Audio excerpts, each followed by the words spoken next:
Hey, good afternoon, Jonathan. Chemist Japan here.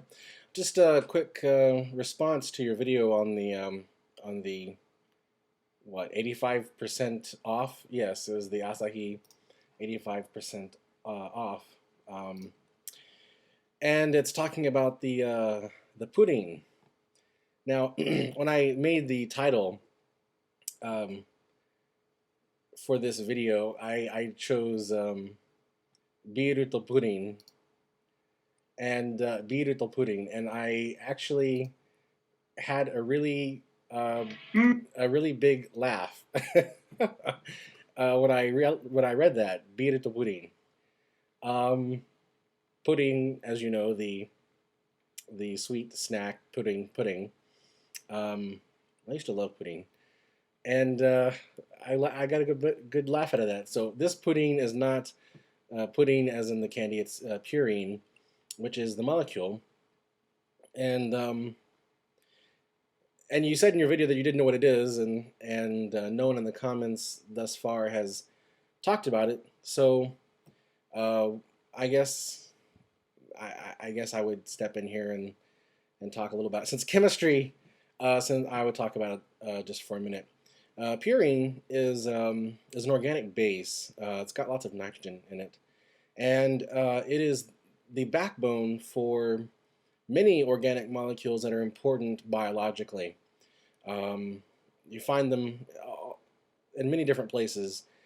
Two big places that you see them um, are two of the nucleotides that are used in genetic material. Um, anyway, so they're biologically important. But as far as the purine in the beer goes, um, that has to do with health effects. Purine is, like I said, it's the skeleton, it's the backbone for other derivatives. So you start putting other things on purine, and you get different molecules and different compounds that do different things in the body. And one of the things that purine can become is uric acid. Um, and uric acid is important to the body, but as with anything else, it's good to keep the levels of uric acid in a tight range. It's not good to have too much of it in the body because one disease that is strongly related to purine intake is gout. But gout is a disease that is still prevalent, um, and it's associated a lot with diabetes. Um, there's a link between uric acid levels, purine intake, and diabetes. It's kind of a debate on which causes which. You know, does high intake of uric acid or high intake of purine lead to insulin intolerance, or is insulin intolerance the cause for higher blood levels of purine and uric acid?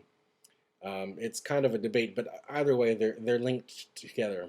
So there's health wise, um, if you eat a lot of meat, there are many foods that have high purine levels, and red meat and seafood are two foods. Pork, I believe, also has high levels in it of purine in them. Um, so there is a concern about consuming too much purine and the connection to gout and diabetes. And so that's probably one of the reasons that they have made this beer with low purine, because product of alcohol fermentation, when they make the beer, um, there is purine in it. And so this is probably Asahi's um, attempt at lowering purine intake for their customers to help them not have gout or have other health problems related to high uric acid levels in their blood. So anyway, that's probably where that comes from, why they're doing it. I did actually try to do some other research and find the connection to beer and purine, and that seems to be the only one, is to reduce the amount of purine that a person intakes in their diet.